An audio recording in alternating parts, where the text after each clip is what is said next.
நீங்கள் கேட்டுக்கொண்டிருப்பது அதிரை FM 90.4. நமது சமூகம் நமது நலன். அதிரை பண்பலையின் அன்பான நேயர்களை மூத்தோருக்கு முதல் வணக்கம். சிறப்பு விழிப்புணர்வு நிகழ்ச்சிக்கு வரவேற்பது நான் உங்க RJ ஃபாஹிரா. தொடர்ந்து கேளுங்க. இது நம்ம அதிரை FM 90.4. நமது சமூகம் நமது நலன்.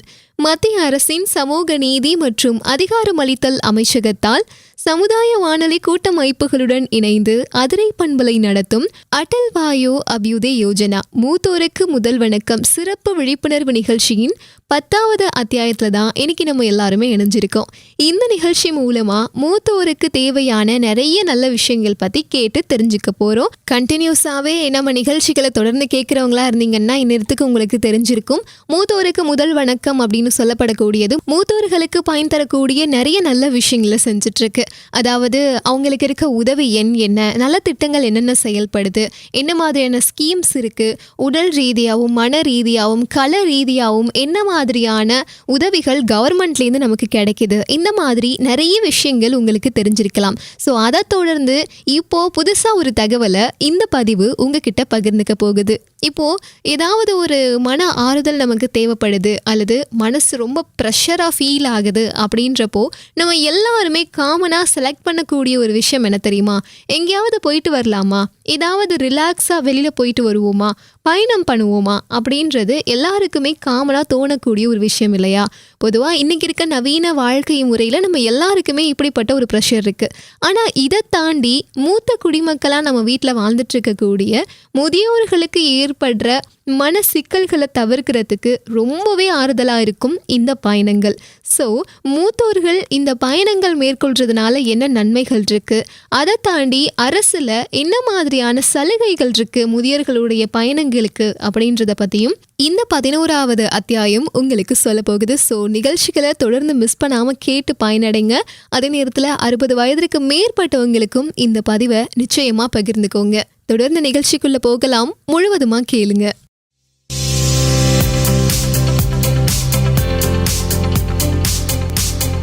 நேயர்களே, இப்போது நீங்கள் கேட்கவிருக்கும் நிகழ்ச்சி மத்திய அரசின் சமூக நீதி மற்றும் அதிகாரமளித்தல் அமைச்சகம், தமிழக அரசின் சமூக நலத்துறை, இந்தியா சமுதாய வானொலி கூட்டமைப்பு மற்றும் நமது அண்ணா சமுதாய வானொலியுடன் இணைந்து வழங்கும் மூத்தோருக்கு முதல் வணக்கம். முதியோர் நலம் பேணுவோம், சமுதாய வளம் காணுவோம். இது மூத்த குடிமக்களுக்கான சிறப்பு வானொலி தொடர். இந்நிகழ்ச்சியின் 10ஆம் பாகமாக இன்று நாம் முதியோர்களுக்கான பொழுதுபோக்குகள், யாத்திரைகள் மற்றும் ஓய்வு நடவடிக்கைகள் பற்றி தெரிந்து கொள்ளவிருக்கிறோம். வாங்க நிகழ்ச்சியை கேட்கலாம்.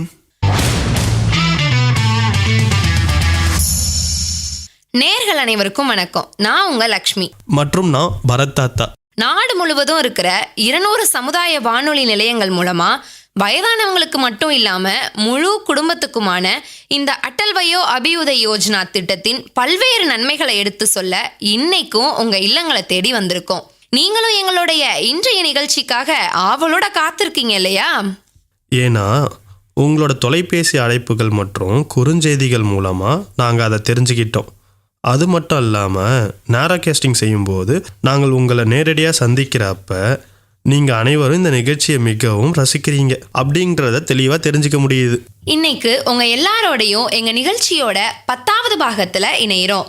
தாத்தா, நம்ம ஏன் சில விஷயங்களை மீண்டும் ஒரு முறை பார்க்க கூடாது? ஆமாம், நிச்சயமா. மத்திய சமூக நீதி மற்றும் அதிகாரம் அளித்தல் அமைச்சகம் வழங்கக்கூடிய மத்திய அரசாங்கத்தோட திட்டங்களை பற்றி உங்களுக்கு சொல்ல நாங்கள் இங்கே வந்திருக்கோம். அதோட நாங்கள் இன்னும் பல தகவல்களையும் மூத்த குடிமக்கள் தொடர்பான சுவாரஸ்யமான கதைகளையும் சொல்ல போறோம். உதாரணமா ஒருங்கிணைந்த மூத்த குடிமக்கள் திட்டம் IPSRC அப்படிங்கிற திட்டத்தை சொல்லலாம். இது மூத்த குடிமக்களுக்கு பல்வேறு சேவைகள் மற்றும் உதவிகளை வழங்குது. மற்றொரு திட்டம் தேசிய ஹெல்ப்லைன் எண் 14567. இது மூத்த குடிமக்களின் பிரச்சனைகள் மற்றும் தேவைகளுக்கான உதவிகளை வழங்குது. 3வது திட்டம் பராமரிப்பாளர் பயிற்சி. இது முதியோர் பராமரிப்பாளர்களுக்கு பயிற்சி அளிப்பது மூலமா தனிமையில் இருக்கிற முதியவர்களை கவனிப்பதற்கு தேவையான திறன்களை அவங்களுக்கு வழங்க உதவுது. சீனியர் கேரியேஜிங் growth இன்ஜின் என்பது மூத்த குடிமக்களுக்கு பொருளாதாரம் மற்றும் சமூக பாதுகாப்பை வழங்கும் 4வது முயற்சியாகும். அப்புறம் 5வதா தேசிய வயோஸ்ரீ யோஜனா திட்டம் RVY. இது மூத்த குடிமக்களுக்கு உடல் உதவிகள் மற்றும் உதவி வாழ்க்கை சாதனங்களை வழங்குவதற்கான திட்டமாகும். அதோட பார்வை பிரச்சனைகளை எதிர்கொள்ளும் மூத்த குடிமக்களுக்கு கண்புரை அறுவை சிகிச்சைக்கான உதவியை வழங்குது. இறுதியா மூத்த குடிமக்கள் முழு ஊட்டச்சத்து மற்றும் சுகாதார சேவைகளை பெறுவதை முதியோருக்கான விரிவான ஊட்டச்சத்து மற்றும் பராமரிப்பு திட்டம் உறுதி செய்யுது. ஆகையினால தொடர்ந்து வானொலியை கேட்டுக்கிட்டே இருங்க.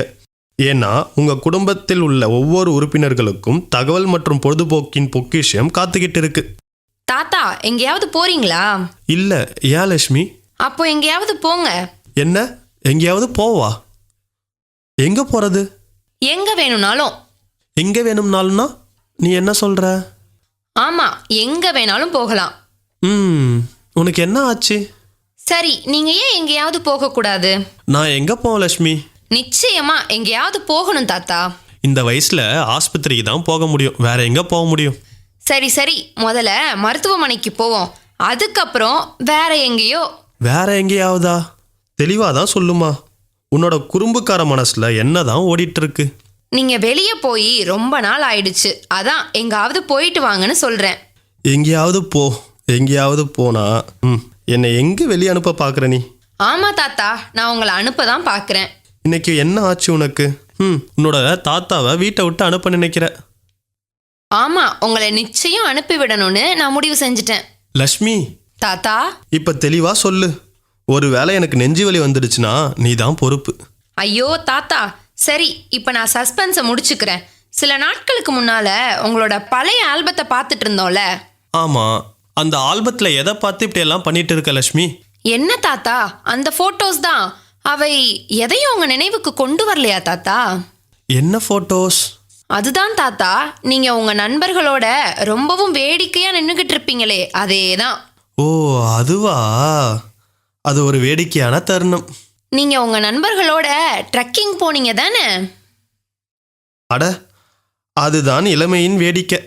சோ நீங்க ஏன் இப்போ அதை செய்யக்கூடாது? லட்சுமி, உனக்கு மூளை குழம்பிடுச்சா? ஏன் தாத்தா, நான் என்ன தப்பா சொன்னேன்? இந்த வயசுல நான் மலை ஏறினாலோ ஸ்கை டைவிங் பண்ணாலோ நேரா போயிடலாம் சொர்க்கத்துக்கு. தாத்தா, நான் உங்களை சாகசம் பண்ண சொல்லல, ஆனா நீங்க கண்டிப்பா பயணம் செய்யணும். அதான் போனோமே 2 மாசத்துக்கு முன்னால என்னோட மருமகன் கல்யாணத்துக்கு. தாத்தா, நான் டிராவலிங், அதாவது புனித யாத்திரைகள் பத்தி பேசுறேன். ஆனா நீங்க சரி, பூஜை முடிஞ்ச அன்னைக்கு நீங்க கூட என்கிட்ட சொன்னீங்களே. என்ன? ஆமா, வாழ்க்கையில 4 நிலைகள் இருக்கு. குழந்தை பருவம், குடும்ப வாழ்க்கை, வனவாசம், அப்புறம் துறவரம். ஆமா. ஆகையினால வீட்டு பொறுப்புகளை நிறைவேற்றிட்டு ஒரு நபர் தனது வாழ்நாள் முழுவதையும் புனித யாத்திரைகள்ல கழிக்கணும். ஆமா, அதை தான் நம்ம வேதமும் சொல்லுது. முதியவர்கள் முடிஞ்சவரை பயணம் செய்வதை ஊக்குவிப்பதற்காக இந்த விதிகள் உருவாக்கப்பட்டதுன்னு நான் நினைக்கிறேன். இல்லனா அந்த காலத்துல வயதானவங்களுக்கு முழங்கால் வலி இருந்ததா? அவர்களோட இரத்த அழுத்தம் ஏறி இறங்கலையா? ஆம், அந்த காலத்துலயும் இருந்திருக்கும். ஆனா உண்மையிலேயே வாழ்க்கையை வாழ அவங்க உலகத்தை பார்க்கணும். அதனாலதான் புனித யாத்திரை விதி உருவாக்கப்பட்டது. லட்சுமி, நான் உன்னோட தாத்தா. ஆனா இன்னைக்கு நீ என் கொள்ளுப்பாட்டி சொல்றது போல சொல்ற. அது மட்டும் இல்ல தாத்தா, முதியவர்கள் முடிந்தவரை இயற்கையோட நெருக்கமா இருக்கணும்னு நான் நினைக்கிறேன். அதனாலதான் பல புனித யாத்திரை தலங்கள் எல்லாம் ஆறுகள் மற்றும் மலைகளுக்கு பக்கத்துல இருக்கு. உன்னோட கருத்து 100% சரியானது லட்சுமி. ஆனா பின்ன ஏன் ஆனால் வருது தாத்தா? எனக்கும் ஆசை இருக்கு லட்சுமி. ஆனா தனியா போறது சரியா தெரியல. உங்க வேலையெல்லாம் விட்டுட்டு எவ்வளவு தூரம் என் கூட வர முடியும்? தாத்தா, பல மாநில அரசுகள் முதியவர்களுக்கு புனித யாத்திரை செல்வதை ஊக்குவிக்கும் திட்டங்களை தொடங்கி இருக்காங்க. உங்களை போன்ற பலரும் அதுல இணைஞ்சிருக்காங்க. அவங்க எல்லாருக்குமே மற்றவங்களோட துணை கிடைக்குது. இந்த திட்டத்தின் நோக்கமே 60 வயது அல்லது அதற்கு மேற்பட்ட முதியவர்களை தங்கள் வாழ்நாள்ல ஒரு முறையாவது தனியாகவோ அல்லது குழுக்களாகவோ பல்வேறு புனித யாத்திரை தலங்களுக்கு செல்ல அரசாங்க உதவியை வழங்குவதுதான் தாத்தா. ஓ, அது சரி. இந்த திட்டத்திலிருந்து யாரெல்லாம் பயனடையலாம்? தங்கள் சொந்த மாநிலத்தில் வசிக்கும் 60 வயது அல்லது அதற்கு மேற்பட்ட உடல் ரீதியாகவும் மன ரீதியாகவும் திடமாக உள்ள இந்த திட்டத்தின் கீழ் இதற்கு முன்பு பயணம் செய்யாத மூத்த குடிமக்கள் எல்லாரும் தாத்தா. இந்த திட்டத்தில் நம்ம எப்படி பங்கேற்பது? ஆர்வமுள்ள முதியவர்கள் தங்கள் விண்ணப்பத்தை கிராம பஞ்சாயத்து, மாவட்ட பஞ்சாயத்து அல்லது தங்கள் மாவட்டத்தில் உள்ள முதியோர் நலனுக்கு பொறுப்பான துணை பிரிவு அதிகாரியிடம் சமர்ப்பிக்கலாம். அதுக்கப்புறம் பெறப்பட்ட விண்ணப்பங்கள்ல இருந்து ஒரு லாட்டரி எடுக்கப்படும். அதுல இருந்து கலெக்டர் தகுதியான வேட்பாளர்களை தேர்ந்தெடுப்பாரு. பின்னர் உங்களை போன்ற பல முதியவர்கள் அரசாங்கத்தால் நியமிக்கப்பட்ட புனித யாத்திரை தலங்களுக்கு புனித யாத்திரைக்கு அழைத்து செல்லப்படுவாங்க தாத்தா. உண்மையை சொன்னா லட்சுமி, இதை பற்றி யோசிச்சு பார்த்தா நல்லா தான் இருக்கு. நீங்க போயிட்டு வந்ததும் இன்னும் நல்லா உணர்வீங்க தாத்தா. ஷியாம் இப்போ வர நேரம்தான், நான் அவன்கிட்டையும் சொல்கிறேன். அவங்கள கேட்க தேவையில்லை தாத்தா, அவங்க உங்க நண்பராச்சே. பழைய காலங்களை போல ஜாலியா இருங்க தாத்தா. உனக்கு தெரியுமா, நாங்கள் ஃப்ரெண்ட்ஸ் எல்லாரும் ஒரு இடத்துக்கு போனால் அங்கே ஒரு லோக்கல் ஃபோக் சாங்கை கற்றுக்குவோம். அப்போ உங்களுக்கு நிறைய ஃபோக் சாங்ஸ் தெரிஞ்சிருக்கும். ஆமாம், ஆனால் எனக்கு இப்போ சரியாக ஞாபகம் இல்லை. நல்லா யோசிச்சு பாருங்க, ஞாபகம் வரும். ஞாபகம் வந்துடுச்சா? சொல்லுங்க சொல்லுங்க. ஓ ஷாம், சொல்லு. நான் தபேலா வாசிக்கிறேன். ஆனால் தபேலா வாசிக்க வேண்டிய அவசியம் இல்லை. இன்னைக்கு நான் கேட்ட ஒரு ஃபோக் சாங்கை ப்ளே பண்ணுவேன், கேளுங்க. மூத்தோருக்கு என்றுமே முதல் வணக்கம். மூத்தோருக்கான உரிமைகளை நாம் மதிப்போம். அன்பாக 4 வார்த்தை நாளும் பேசணும். அறிவுரைகள் சொல்லும் போது நாமும் கேட்கணும். அன்பாக 4 வார்த்தை நாளும் பேசணும். அறிவுரைகள் சொல்லும் போது நாமும் கேட்கணும். முதியோரை சாமி போல நாமும் பார்க்கணும். முதியோரை சாமி போல நாமும் பார்க்கணும். நலம் பலவும் பெற்றிடவே பணிந்து நடக்கணும். நலம் பலவும் பெற்றிடவே பணிந்து நடக்கணும். முதியோரை போற்றி போற்றி பாதுகாக்கணும். முதியோரை போற்றி போற்றி பாதுகாக்கணும். மூத்தோருக்கு என்றுமே முதல் வணக்கம். மூத்தோருக்கான உரிமைகளை நாம் மதிப்போம்.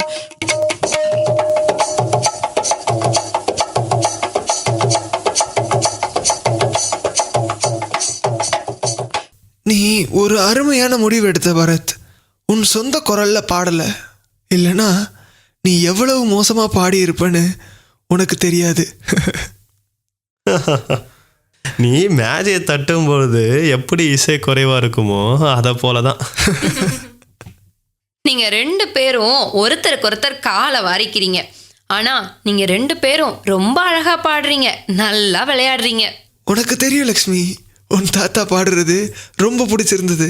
நாங்கள் அவரோட பாட்டை கேட்டு சோர்வடைவோம், ஆனால் அவர் பாடுறதுல சோர்வடைஞ்சதே இல்லை. உனக்கு கதை சொல்கிற திறமை இருக்குது. நீ திடீர்னு உடனடியாக கதையை உருவாக்கி சொல்கிறத பார்த்து நாங்கள் எல்லாரும் பிரமிச்சு போயிடுவோம். இப்போ அந்த கலகலப்பான கூட்டங்கள் எங்க, அந்த பொழுதுபோக்குகள் தான் எங்க, எல்லாம் மங்கி போச்சு.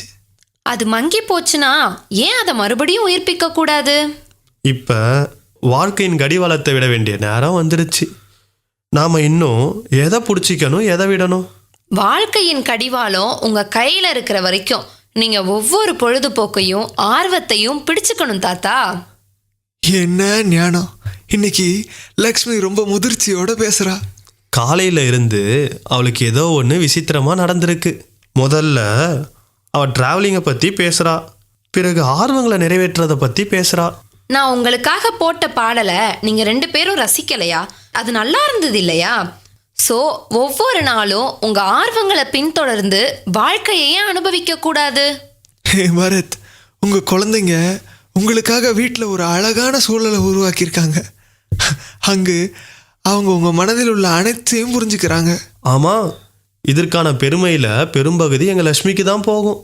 மாமா, வீட்டில் உள்ள பெரியவங்களுக்கு வயதுக்கேற்ற சூழலை உருவாக்குவது எங்க பொறுப்பு மாமா. வயதுக்கேற்ற சூழலா? ஆமா, பெரியவங்க தங்களோட எண்ணங்களை பேசுறதுக்கும் அன்றாட நடவடிக்கைகளை மேற்கொள்வதுக்கும் வசதியாக இருக்கும் சூழல். அவங்களோட விருப்பங்களை நிறைவேற்றுவது கூட. சரியா சொன்னீங்க தாத்தா. அப்போ அது எனக்கு ஒரு கதையை நினைவூட்டுது. தயவு செஞ்சு சொல்லுங்க மாமா. ஒரு முறை கிராமத்தை சேர்ந்த 2 நண்பர்கள் வேலை தேடி ராஜாவின் அரண்மனைக்கு போனாங்க. ராஜா உங்கள் இருவருக்கும் என்ன திறமைகள் இருக்குன்னு கேட்டாரு. முதல் நபர் எனக்கு பொய் சொல்ல தெரியும் அப்படின்னாரு. இரண்டாவது நபர் பொய்யை உண்மையாக்குவது எப்படின்னு எனக்கு தெரியும் அப்படின்னு சொன்னாரு. முதல்ல அவங்க 2 பேரும் நகைச்சுவையாக பேசுறாங்கன்னு ராஜா நினைச்சாரு. பிறகு இந்த ஆண்கள் உறுதியாக இல்லைனா இது போன்ற அறிக்கையை வெளியிட மாட்டாங்க அப்படிங்கிறத உணர்ந்தாரு. அவர் அவங்கள சோதிக்க முடிவு செஞ்சாரு. சரி, நீங்க 2 பேரும் உங்க திறமையை காட்டுங்க. நினைவில் வச்சுக்கோங்க, உங்க பொய் உண்மையாக மாறலன்னா நான் இப்போதே உங்க 2 பேரையும் தூக்கில போட்டுருவேன், புரிஞ்சுதா அப்படின்னாரு. 2 பேரும் ஒத்துக்கிட்டாங்க. முதல் மனிதன் பொய் சொல்ல தொடங்கினான். ஒரு முறை 400 ஒட்டகங்கள் காட்டு பாதையில நடந்து போயிட்டு இருந்த போது திடீர்னு மழை பெஞ்சு ஒட்டகங்கள் எல்லாம் அழிஞ்சு போச்சு அப்படின்னாரு. இதை கேட்டதும் அது போய் தண்ணீரால் நெருப்பை உண்டாக்க முடியாதுன்னு கூச்சல் போட்டாங்க. இந்த பொய்யை உண்மையாக மாற்றும் 2வது மனிதனின் முறை வந்துச்சு. அவர், மகாராஜா, என் நண்பனின் கூற்று முற்றிலும் உண்மையானது. ஒட்டகங்களின் முதுகில் சுண்ணாம்பு இருந்தது. மழை பெஞ்சதும் அது சுண்ணாம்புடன் கலந்து சூடாகியது. ஒட்டகங்கள் வெப்பத்தை தாங்க முடியாம இறந்து விட்டன அப்படின்னாரு. இது உண்மைதான் அப்படின்னு ராஜாவும் மற்ற அரசவை உறுப்பினர்களும் ஒத்துக்கிட்டாங்க. அடுத்ததா முதல் நபர், ஒரு முறை ஒரு ஆடு தரையிலேயே நின்னுக்கிட்டு ஒரு அரச மரத்தின் உச்சியிலேயே தின்னுக்கிட்டு இருந்தது அப்படின்னாரு. எல்லோரும் அது பொய்ன்னு கத்துனாங்க. 2வது நண்பரும், மகாராஜா, என் நண்பன் சொல்வது சரிதான். அந்த மரம் வறண்ட கிணத்துக்குள்ள வளர்ந்துக்கிட்டு இருந்தது. அதோட மிக உயரமான கிளை தரையில் இருக்கிற ஆட்டுக்கு எளிதில் அடைய உதவியது. ராஜாவும் மற்ற அரசவை உறுப்பினர்களும் ஒத்துக்கிட்டாங்க. அடுத்து முதல் நண்பர், ஒரு காலத்தில் ஒரு பூனைக்குட்டி மியாவ் சத்தம் போட்டு வானத்தில் பறந்து கொண்டிருந்தது அப்படின்னாரு. அதுக்கு 2வது நபர் சொன்னாரு, இது உண்மைதான். உண்மையில் ஒரு பெரிய கழுகு அந்த பூனையை சுமந்து சென்றது அப்படின்னாரு. ராஜாவும் மற்ற அரசவை உறுப்பினர்களும் ஒத்துக்கிட்டாங்க. பின்னர் முதல் நண்பர், ஒரு முறை என் தந்தை தாடியில ஒரு குருவி கூடு இருந்துச்சு. அந்த கூட்டிலிருந்து குஞ்சுகள் குஞ்சு பொறிச்சு பறந்து போச்சு. ஆனால் என் தந்தை அதை கவனிக்கவே இல்லை அப்படின்னாரு. இது உண்மையா இருக்க வாய்ப்பே இல்லை. இது ரொம்ப அபத்தமா இருக்கு. இது தெளிவாக ஒரு பொய்ன்னு எல்லாரும் நம்பினாங்க. இப்போ 2வது நபர் சொன்னாரு, மகாராஜா, இது முற்றிலும் உண்மை. உண்மையில் அவர் தந்தையின் தாடி மிக நீளமாக அவரோட மார்பு வரைக்கும் இருந்தது. ஒரு முடித்திருத்தும் நபர் அதை வெட்டி தனது கடைக்கு பின்னால எரிஞ்சாரு. அங்கு அதுல ஒரு குருவி கூடு கட்டுச்சு. அவரோட வீடு முடித்திருத்தும் நபரிடமிருந்து வெகு தொலைவில் இருந்ததால தன் தந்தைக்கு ஒருபோதும் தெரியாது அப்படின்னாரு. இதையெல்லாம் கேட்டிருந்த ராஜா மிகவும் மகிழ்ச்சி அடைஞ்சாரு. அவரு, இவங்க 2 பேர்கிட்டையும் உங்கள் திறமைகள் உண்மையிலேயே வேடிக்கையானது. எங்க நீதிமன்றத்திலேயே உங்களுக்கு ஒரு வேலை தரும் அப்படின்னு சொன்னாரு. வேற வார்த்தையில சொல்லணும்னா, எந்த திறமையும் ஒருபோதும் பயனற்றது அல்ல. ஒரு கட்டத்துல அது பயனுள்ளதாக மாறும். சரி, கதையை பத்தி நீங்க என்ன நினைக்கிறீங்க? கதை நல்லா இருக்கு. ஆனா இந்த பொய் சொல்லும் திறமை எனக்கு அது அவ்வளோ சுவாரஸ்யமா தெரியல. இது ஒரு நல்ல பொழுதுபோக்கு உதாரணம் லட்சுமி. கதை சொல்வதன் நோக்கம் என்பது மறைந்திருக்கும் எந்த திறமையும் அடையாளம் கண்டு சரியா பயன்படுத்த முடியும் என்பதை காமிக்கதான். ஆமா, அது அர்த்தமுள்ளதாகத்தான் இருக்கு.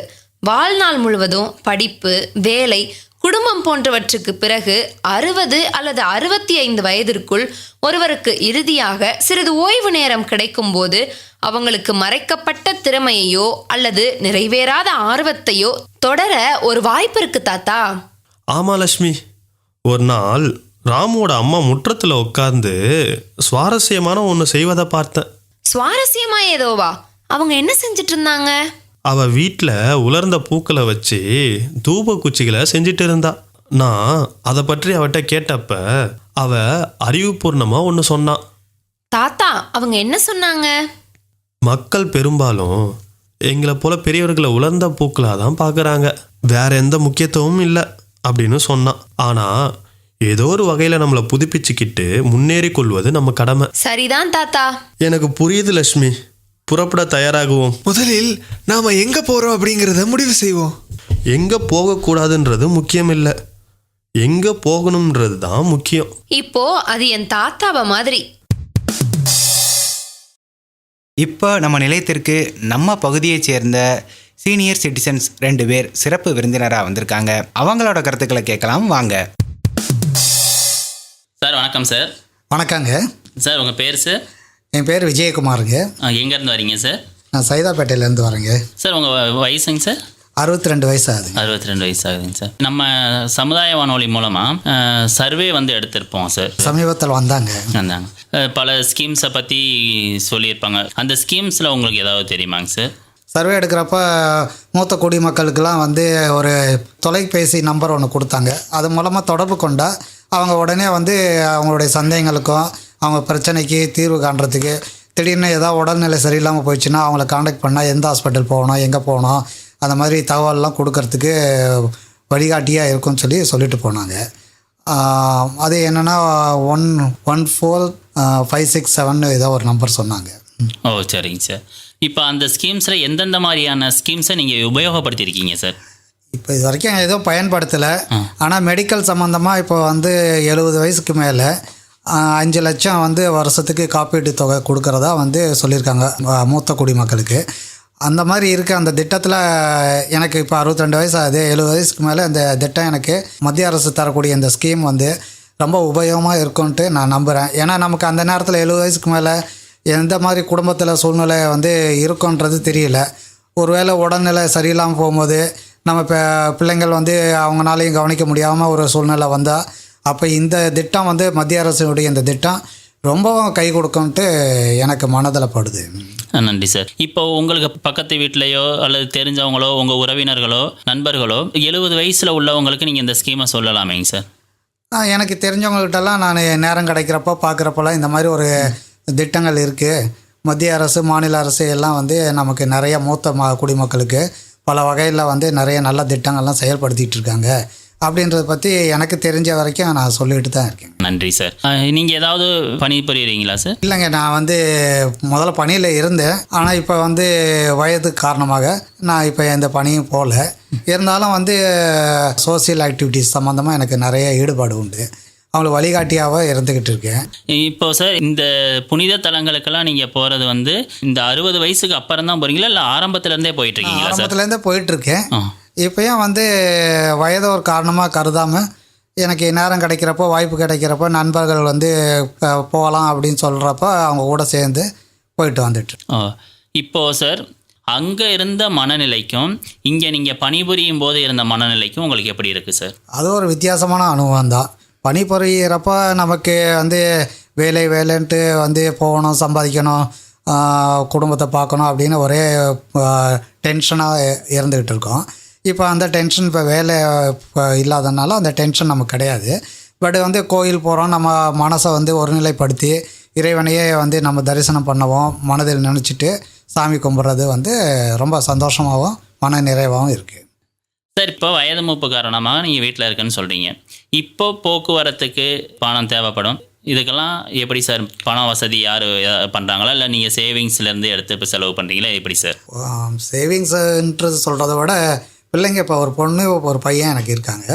அவங்க வந்து வேலைக்கு போயிட்டு குடும்பத்தை பார்த்துக்கிறாங்க. அவங்க அப்படி பார்த்துட்டு இருக்கப்போ என்னுடைய செலவுக்கும் வந்து அவங்கக்கிட்ட கேட்டால் அவங்க எந்த தடை இல்லாமல் அப்பா வந்து பிரியப்பட்டு போகணும், ஆன்மீக தளத்துக்கு போயிட்டு வரணும் ஆசைப்படுறாரு, அதனால் நம்ம வந்து அந்த பொறுப்பை ஏற்றி செலவு பண்ணுவோம் அப்படின்னு சொல்லி பொண்ணும் சரி பையனும் சரி 2 பேரும் சேர்ந்து செலவு பண்ணுறாங்க. உங்களை வந்து ரொம்ப மகிழ்ச்சியாக வச்சுக்கிறாங்க இல்லைங்களா? சந்தோஷமாக வச்சுருக்காங்க. ஓ நன்றி சார், நன்றி.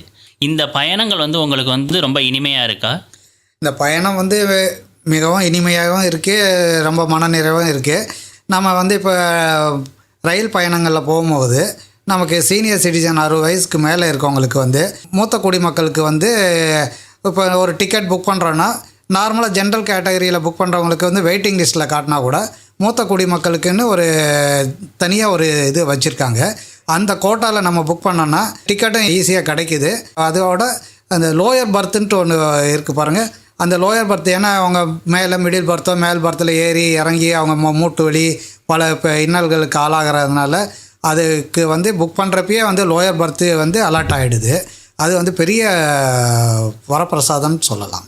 ஓ, இப்போ நீங்கள் வீட்டில் இருக்கும்போது தினசரி என்ன மாதிரியான பொழுதுபோக்கு உங்களுக்கு இருக்குது? எனக்கு வந்து பொழுதுபோக்கு காலையில் ஒரு 5:30லேருந்து 6 மணிக்கு எழுந்திருப்பேன். அப்போ எழுந்திருக்கப்போ ஜாக்கிங் சொல்லுவாங்க, பட் நான் ஜாக்கிங் போகிறதில்ல, வாக்கிங் தான் போகிறேன். மெதுவான நடை பயணத்தை மேற்கொண்டுட்டு ஒரு 1 கிலோமீட்டரு 1.5 கிலோமீட்டருக்கு நடைப்பயணம் செஞ்சிட்ருக்கேன். அது வந்து காலையில் நேரத்தில் போகும்போது அந்த இயற்கை காற்று, சுத்தமான காற்று மூலமாக நமக்கு அந்த நடைப்பயணத்தில் மிகவும் வந்து உடல் ஆரோக்கியமாக இருக்கிறதுக்கு அது ஒரு காரணமாக இருக்குது. மற்ற நேரத்தில் சார்? பொதுவாக வந்து வீட்டில் இருக்கிறவங்களுக்கு புத்தகம் படிக்கிறது, புக்கு படிக்கிறது ரொம்ப ஆர்வமாக இருக்கும். உங்களுக்கு ஆர்வமாக இருக்கு? எனக்கு புக்கு படிக்கிறதுல வந்து பயங்கர ஆர்வம். என் வீட்டில் நிறைய புக்ஸ் வாங்கி வச்சுருப்பேன். ஏதாவது ஒரு புக் எக்ஸிபிஷன் போட்டாங்கன்னா முதல்ல போயிட்டு அங்கே என்னென்ன புக்ஸ் எதாவது மனதுக்கு பிடிச்ச மாதிரி புக்ஸ் இருந்ததுன்னா உடனே வாங்கிடுவேன்.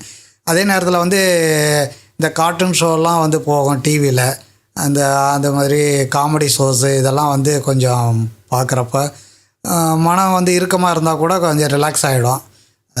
பொழுதுபோக்கு வந்து சினிமா பார்க்குறது, டிவி பார்க்குறது, பாட்டு கேட்குறது, புத்தகம் படிக்கிறது, ரேடியோ வந்து ரொம்ப விரும்பி கேட்பேன். அதில் வந்து இப்போ நம்ம சமுதாயத்து வானொலின்ட்டு சொல்லிட்டு ஒன்று போயிட்டுருக்கு. அந்த நம்ம எஃப்எம், அது நம்ம அந்த எஃப்எம் மூலமாக வந்து நிறைய விஷயங்களை வந்து சொல்கிறாங்க. மருத்துவ குறிப்புகள் நிறையா வருது, வாழ்க்கைக்கு தேவையான குறிப்புகளை பற்றி நிறைய பேசுகிறாங்க, விவசாயத்தை பற்றி பேசுகிறாங்க, உணவை பற்றி பேசுகிறாங்க, வந்து மூத்த குடிமக்களை பற்றி இப்போ வந்து நிகழ்ச்சிகள் போயிட்டுருக்கு. அந்த நிகழ்ச்சியை கேட்குறப்போ நமக்கு அதில் சில பயனுள்ள தகவல்கள்லாம் கிடைக்கிது. ஸோ இந்த மாதிரி இருக்கிறது வந்து பொழுதுபோக்காகவே இருக்குது எங்களுக்கு. சார், இப்போ நீங்கள் சொன்னதுலேருந்து தான் எனக்கு ஒரு தோணுது. இப்போ உணவை பற்றி சொல்கிறாங்க, நம்ம எஃப்எம்ல சொல்கிறாங்கன்னு சொல்லியிருக்கீங்க, மகிழ்ச்சி. இப்போது அந்த நீங்கள் மூத்த குடிமகனா நீங்கள் எந்த மாதிரி உணவு பழக்க வழக்கங்கள்லாம் வச்சுக்கிறீங்க? பொதுவாக வந்து காலையில் இந்த மில்லட் ஐட்டம்ஸ் வந்து சாப்பிட சொல்கிறாங்க. இந்த குதிரைவாளி, சாம அரிசி, திணை அரிசி, இந்த மாதிரி மில்லட்டு சம்மந்தமான பொருட்கள் அரிசிங்களை வாங்கி அதில் சமைச்சு சாப்பிட்றப்ப முதல்ல அது ஆரம்பத்தில் சாப்பிடவே பிடிக்கல. அது இப்போ ஏன்னா அதே பழையட்சி இல்லை, அந்த அரிசி சாப்பிட்டு பழகினதுனால இந்த அரிசியை பார்த்தா பிடிக்கவே இல்லை. அதுக்கப்புறம் அது சாப்பிட பழகிடுச்சு. அது மாதிரி கொத்தமல்லி சட்னி, புதினா சட்னி, இந்த மாதிரி ஐட்டங்கள்லாம் நிறைய சேர்க்க உடல் கொஞ்சம் ஆரோக்கியமாக இருக்குது. ஆனால் இதெல்லாம் இந்த மாதிரி செய்யலாம்னு சொல்லிட்டு இந்த சமுதாய வானொலியில் நிறைய பேசுகிறாங்க. அதை கேட்க நம்மளும் அந்த மாதிரி செஞ்சுட்டு வரோம். உடலும் ஆரோக்கியமாக இருக்குது, மனசும் ஆரோக்கியமாக இருக்குது. சரிங்க சார். இப்போ வந்து நீங்கள் இந்த சமுதாய வானொலியை கேட்டதுக்கு அப்புறம் தான் இந்த மாதிரி உணவுகள் சாப்பிட ஆரம்பிக்கிறீங்களா, இல்லை நீங்கள் ஆரம்பத்திலேருந்தே அந்த காலத்துலேருந்தே உங்கள் இளமையிலேருந்தே சாப்பிட ஆரம்பிச்சிருக்கீங்க? இல்லை, இப்போ இதுக்கப்புறம் தான் இப்போ நான் சாப்பிட்றேன். 60 வயசுக்கு அப்புறம் தான் இப்போ சாப்பிட்றேன். 60 வயசுக்கு இந்த வானொலியெல்லாம் நிறைய கேட்டதுக்கப்புறம் அதில் நிறைய நல்ல நல்ல குறிப்புகள் சொல்கிறாங்க. அதெல்லாம் நோட் பண்ணி வச்சுட்டு இப்போ வந்து அதை கொஞ்சம் ஃபாலோ பண்ணிவிட்டு செஞ்சிட்ருக்கேன். சரிங்க சார். இதை வந்து உங்கள் நண்பர்களுக்கு, உற்றார் உறவினர்களுக்கு நீங்கள் சொல்லியிருக்கீங்களா சார்? கண்டிப்பாக. ஏன்னா இப்போ நான் வந்து ஆரோக்கியமாக இருந்தால் மட்டும் பத்தாது, நம்ம கூட இருக்கவங்களும் நல்லா ஆரோக்கியமாக இருக்கணுன்றது வந்து ஒரு கூட்டுறது. அதனால் வந்து என் நண்பர்களை பார்க்குறப்ப, இப்போ சொந்தக்காரங்க வீட்டுக்கு போகிறப்ப, வீட்லேயே பிள்ளைங்களுக்கு எல்லாம் இந்த மாதிரி செஞ்சால் அம்மா செஞ்சாங்கன்னா சாப்பிடுங்கடா, உடம்புக்கு ஆரோக்கியமாக இருக்கும்னு சொல்லிட்டு இருக்கேன். இப்போ உங்கள் வீட்டில் செய்யும்போது நீங்கள் உங்களுக்கு மட்டும் தனியாக செய்கிறாங்களா, இல்லை உங்கள் பேர குழந்தைங்க, மருமக எல்லாருக்குமே சேர்த்து செய்கிறீங்களா சார்? அதாவது முழுக்க இந்த திணை அரிசி, சாம அரிசிலாம் செய்கிறது கிடையாது. வாரத்துக்கு 1 நாள் 2 நாள் செய்கிறப்ப எல்லாருக்கும் மொத்தமாக தனித்தனியாக செய்கிறதில்ல, மொத்தமாக செஞ்சாங்கன்னா எல்லோரும் சாப்பிடுவோம். அதே வந்து மற்ற நாளில் வந்து இப்போ நான் மாவு அரிசியில் செய்கிறத சாப்பிடுவோம். மிக்க நன்றி சார். எங்கள் வானொலிக்கு வந்து சில பயனுள்ள தகவல்களை கொடுத்துருக்கிறீங்க. மிக்க நன்றி சார். எனக்கு இந்த வாய்ப்பை கொடுத்த சமுதாய வானொலிக்கு மிக்க நன்றி. சார் வணக்கம் சார். வணக்கம் சார். உங்கள் பேர் சார்? சந்திரன். எங்கேருந்து வரீங்க சார்? கோட்டூர்புரம் மன்னபத்தர். ஓ, சரிங்க சார். சார் உங்கள் ஏஜ் சார்? 72. 72ங்களா சார்? ஓ, எங்களுக்கு மிகவும் அனுபவம் உள்ள ஒருத்தர் கிடச்சிருக்கீங்க. நன்றி. எங்களுக்கு மட்டும் இல்லை, எங்கள் கம்யூனிட்டி மக்களுக்கும் சமுதாய மக்களுக்கும் கிடச்சிருக்கீங்க சார். இப்போது நீங்கள் வந்து எங்கேயாவது ஒர்க் பண்ணியிருக்கீங்களா சார்? அண்ணா யூனிவர்சிட்டியில் ஒர்க் பண்ணி ரிட்டையர்டுங்களா சார்? ஆஃப்டர் ரிட்டையர்டு இப்போ வந்து சொல்லப்போனால் கிட்டத்தட்ட 12 வருடங்கள் ஆகிருக்கு நீங்கள் ரிட்டையர்ட் ஆகி. இந்த 12 வருடங்களில் உங்களோட பொழுதுபோக்கு எப்படி இருந்துச்சு? அந்த 12 வருடங்களை எப்படி பயன்படுத்தினீங்க? கொஞ்சம் எங்களுக்கு சொல்ல முடியுமா சார்? 2010 ரிட்டையர்ட் ஆகிட்டு 4 வருஷம் அண்ணா யூனிவர்சிட்டிலேயே எக்ஸ்டென்ஷன் ஆஃப் சர்வீஸ் கொடுத்தாங்க. அதுக்கு பிறகு வீட்டில் பொழுது போகிறது கஷ்டமாக இருக்குன்னு சொல்லிட்டு ஹோட்டலுக்கு ஒர்க் பண்ணுறேன், கேஷியராக ஒர்க் பண்ண போனேன். அது ஒரு 4 வருஷம் ஒர்க் பண்ணிவிட்டு போதும் அப்படின்னு சொல்லிட்டு இப்போ ரெஸ்ட் எடுத்துக்கிட்டு இருக்கேன். நேரம் இருக்கும்போது கோயிலுக்கு போகிறது, வீட்டில் பேரன் இருக்கான், பேரனை பார்த்துக்கிறது, ஸ்கூல் கொண்டு போய் விட்டு வர்றது, கூப்பிட்டு வர்றது, அந்த மாதிரி பொழுது போயிட்டுருக்கு. இப்போது உங்களுக்கு வந்து 72 இயர்ஸ் ஆகுதுங்கன்னு சொல்கிறீங்க சார். ஆமாம். உங்களுக்கு ஹெல்த்தெல்லாம் எப்படி இருக்குது? அது எந்த மாதிரி நீங்கள் அதுக்கான கான்சியஸ் எடுத்துக்கிறீங்க, ப்ரிகாஷன் எடுத்துக்கிறீங்க? ஹெல்த் இது வரைக்கும் ஒன்றும் பெரிய ப்ராப்ளம் இல்லை. லைட்டாக ஃபீவரு அந்த மாதிரி இருமல் சளி அது காமன் ஃபார் ஆல் பீப்புள், அந்த மாதிரி தான் வந்திருக்கேன். வெளியே பெரிய மேஜர் இஷ்யூ எதுவும் இல்லை. எக்ஸசைஸ்ன்னு தனியாக பண்ணுறதில்ல. என்னுடைய எங்கே போக வேண்டிய இடங்களுக்கு சைக்கிளில் போய் வர்றதுனால கொஞ்சம் ஹெல்த் நல்லா இருக்குன்னு நான் நினைக்கிறேன். இன்னும் நீங்கள் சைக்கிள் ஓட்டிகிட்டு தான் இருக்கீங்க? ஆமாம் ஆமாங்க. 72 வயசாகியும் சைக்கிள் ஓட்டிகிட்டு தான்? சைக்கிள் தான், எங்கே போனாலும் சைக்கிள் தான். எங்கேயாவது லாங்காக போகும்போது பஸ் யூஸ் பண்ணிக்கிறோம். இங்கே சிட்டியில் கொடுத்துருக்க சீனியர் சிட்டிசன் கொடுத்துருக்க பஸ் பாஸ் யூஸ் பண்ணுறேன். அப்படி இல்லை, எலிஜிபிள் இல்லாத இடங்களுக்கு பஸ்ஸில் ட்ரெயினில் போயிட்டு வர்றேன். ஆமாம். இப்போ உங்களுக்கு அதில் வந்து டிக்கெட்டு காசு ஃபேர் கம்மி பண்ணி தராங்களா? ஃப்ரீ தான், ஃபுல்லாகவே ஃபுல் 10 பாஸ் கொடுக்குறாங்க. 10 வந்து ஃப்ரீ. ஐடி கார்டு கொடுத்துட்றாங்க, அதை வச்சு ஃப்ரீயாக போய்க்கலாங்க, கட்டணம் எதுவும் கிடையாது. அந்த இது வந்து ஒரு மாதத்துக்கு ஒரு தடவை ரெனியூவல் பண்ணணுங்களா இல்லை எப்படிங்க சார்? கண்டிப்பாக எவ்ரி மந்த் ரெனியூவல் பண்ணணும். அது வந்து இங்கே நியரஸ்ட்டில் உள்ள போக்குவரத்து கழக ஆஃபீஸ்லேயே போய் பண்ணிக்கலாங்களா? ஆமாம், சைதாப்பேட்டையில் இருக்குது. அப்படி இல்லைனாக்கா அடையாரில் போய்க்கலாம். எனக்கு இங்கே கோட்டூர்புரத்தில் வந்து நியரஸ்ட் வந்து சைதாப்பேட்டை, இந்த பக்கம் போனாக்கா அடையார், எங்கே வேணால் பண்ணிக்கலாங்களா? இப்போது நீங்கள் அந்த பாஸ் ரெனியூவல் பண்ணுறதுக்கு என்னென்ன மாதிரியான ஆவணங்கள் கேட்பாங்க sir? Aadhaar card, ID proof, photo ஒன்று கேட்குறாங்க. ஐடி கார்டு கொடுக்குறதுக்காக ஃபோட்டோ இது கேட்குறாங்க. இது சேர்க்கறது எவ்ரி மந்த்து நம்ம ரெனியூ அந்த அட்டையை காமிச்சு ரெனியூ பண்ணிக்கலாம். இப்போ நீங்கள் இந்த மாதிரி டூர் மாதிரி போயிருக்கீங்களா, புனித யாத்திரை மாதிரி? புனித யாத்திரை மாதிரினா குரூப்பில் போகலாம், நான் தனியாக போயிருக்கேன். கோயிலுக்கு இதுக்கு போய் வந்திருக்கேன். அதர் ஸ்டேட் போயிருக்கீங்களா? ஆமாம், ராமேஸ்வரம் போயிருக்கேன், காசி அதெல்லாம் போயிருக்கேன். அதான் சார், இப்போ காசி ராமேஸ்வரம் போயிருக்கேங்கிறீங்க. இது வந்து நீங்கள் பிஃபோர் ரிட்டைர்மெண்ட், ஆஃப்டர் ரிட்டைர்மெண்ட். இப்போ ஆஃப்டர் ரிட்டைர்மெண்ட் பண்ணும்போது உங்களுக்கு வந்து இப்போ ரொட்டீன் ஒர்க்குக்கும் அங்கே போய் தங்கியிருந்து அங்கே டைம் ஸ்பெண்ட் பண்ணதுக்கும் எந்த மாதிரியான அனுபவங்கள் இருக்குது சார் உங்களுக்கு? தமிழ்நாட்டில் இருந்துட்டு இங்கே உள்ள கிளைமேட்டு நம்ம ரொட்டீனாக இருந்தது. அங்கே போகிற இடங்கள்ல டிஃப்ரெண்ட் கிளைமேட்டு, அது நம்ம அட்ஜஸ்ட் பண்ணிக்கிட்டு பார்த்துட்டு வந்து சிரமம், பெரிய சிரமம் ஒன்றும் இல்லை. Okay sir. இப்போது பட் எந்த மாதிரி நீங்கள் அங்கே என்ஜாய் பண்ணீங்க உங்கள் டைமை? அது பார்க்கனாக்கா இங்கே அலகாபாத் போயிருக்கும்போது நேரு வீடு இதெல்லாம் பார்த்தோம். திரிவேணி சங்கமம், அப்புறம் காசி கோயில் போயிட்டு வந்தோம். டெல்லியில் ஆக்ரா தாஜ்மஹால் இதெல்லாம் பார்த்துட்டு வந்தேன். ரொம்ப நல்லா இருந்தது. இது எல்லாமே வந்து ரிட்டையர்ட் ஆனதுக்கப்புறம்? ஆஃப்டர் ரிட்டைர்மெண்ட் தான் எல்லாமே.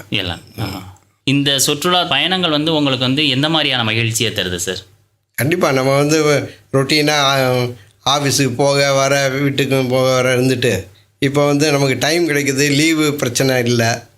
நம்ம நினச்ச நேரத்துக்கு போகலாம், வரலாம். எத்தனை நாள் இருக்கணுமோ நம்மளுடைய வசதியை பொறுத்து இருந்துட்டு வர்றது நல்ல இதாக இருக்குது, கன்வீனியண்ட்டாக இருக்குது. ஓகேங்க சார். இப்போ நமக்கு வந்து பார்த்திங்கன்னா சீனியர் சிட்டிசனுக்கு, மூத்தோர்களுக்கு முன்னுரிமைங்கிற முறையில் நிறையா சலுகைகள் கொடுக்குறாங்க. புனித யாத்திரைக்கும் சரி, சுற்றுலாக்கும் சரி, போக்குவரத்துக்கும் சரி, எல்லாத்துக்குமே வந்து நம்ம அங்கே தங்கிறதுக்கு எல்லாத்துக்குமே வந்து நம்ம மத்திய அரசு மாநில அரசு ரெண்டுமே நிறையா சலுகைகள் தராங்க.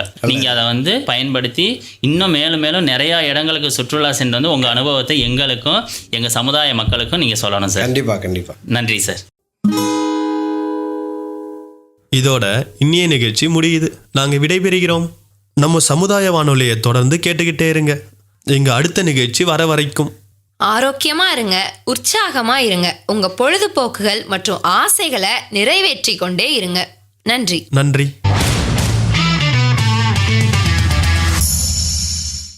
நேயர்களே, இதுவரை நீங்கள் கேட்டது மத்திய அரசின் சமூக நீதி மற்றும் அதிகாரமளித்தல் அமைச்சகம், தமிழக அரசின் சமூக நலத்துறை, இந்திய சமுதாய வானொலி கூட்டமைப்பு மூத்தோருக்கு முதல் வணக்கம், மூத்த குடிமக்களுக்கான சிறப்பு வானொலி தொடர் நிகழ்ச்சியின் 10ஆம் பாகம். முதியோர் நலம் பேணுவோம், சமுதாய வளம் காணுவோம். நன்றி, வணக்கம். நேயர்கள் நேயர்களே, இதுவரையும் மூத்தோருக்கு முதல் வணக்கம் சிறப்பு விழிப்புணர்வு நிகழ்ச்சியின் 10வது அத்தியாயத்தை கண்டிப்பா எல்லாருமே முழுவதுமா கேட்டிருப்பீங்கன்னு நம்புறேன். இந்த நிகழ்ச்சி முழுக்க முதியோர்கள் அப்படின்னு அழைக்கப்படக்கூடிய மூத்த குடிமக்களுக்கு தேவையான நலத்திட்டங்கள் பத்தி பேசியிருக்கும். அதாவது இப்போ ஒரு பயணம் மேற்கொள்றாங்க முதியவர்கள் அப்படிங்கிறப்போ அவங்களுக்கு தேவையான சலுகைகள், இடவசதிகள் இல்லை எதுவாக வேணும்னாலும் இருக்கலாம். ஸோ அவங்களுக்கு வசதி ஏற்படுத்தக்கூடிய விதத்தில் கவர்மெண்ட் என்ன மாதிரியான நலத்திட்டங்களை செயல்படுத்திட்டு இருக்காங்க, ஸோ அதை எப்படி அவங்க பயன்பெற முடியும் அப்படின்ற மாதிரி நிறைய நல்ல விழிப்புணர்வு தகவல்களை இதுவரையும் நீங்கள் கேட்டு தெரிஞ்சிருப்பீங்க அப்படின்னு நினைக்கிறேன். ஸோ இது மாதிரி நீங்களும் வேற ஏதாவது அனுபவங்களை பகிர்ந்துக்க நினச்சிங்கன்னா மறக்காமல் எங்கள் கூட ஷேர் பண்ணிக்கோங்க. இந்த நிகழ்ச்சி பற்றிய கருத்துக்களோ விமர்சனங்களோ ஆலோசனைகளோ தெரியப்படுத்தணும்னா 7337769004 இந்த நம்பருக்கு கால் பண்ணியோ வாட்ஸ்அப் மூலமாவோ கருத்துக்களை பதிவிடலாம். மத்திய அரசின் சமூக நீதி மற்றும் அதிகாரமளித்தல் அமைச்சகத்தால் சமுதாய வானொலி கூட்டமைப்புகளுடன் இணைந்து அதிரை பண்பலை நடத்திய அடல் வாயோ அபியுதய் யோஜனா மூத்தோருக்கு முதல் வணக்கம் சிறப்பு விழிப்புணர்வு நிகழ்ச்சியின் 10வது அத்தியாயத்திலிருந்து விடைபெற போவது நான் உங்க ஆர்ஜே ஃபாஹிரா. மீண்டும் இந்த நிகழ்ச்சியில சந்திக்கிற வரையும் மற்ற நிகழ்ச்சிகளை தொடர்ந்து கேட்டுட்டே இருங்க, மிஸ் பண்ணாதீங்க. நம்மளோட ரேடியோவை நீங்க இனிமே யூடியூப் பக்கம் மூலமாகவும் ஃபேஸ்புக் பேஜ் மூலமாகவும் இன்ஸ்டாகிராம் பக்கம் மூலமாகவும் கேட்டு தெரிஞ்சுக்க முடியும். இதனை பொதுநலன் கருதி வெளியிடுவோர் அதிரை பண்பலை 90.4. நமது சமூகம் நமது நலன். நீங்கள் கேட்டுக்கொண்டிருப்பது அதிரை FM 90.4. நமது சமூகம் நமது நலன்.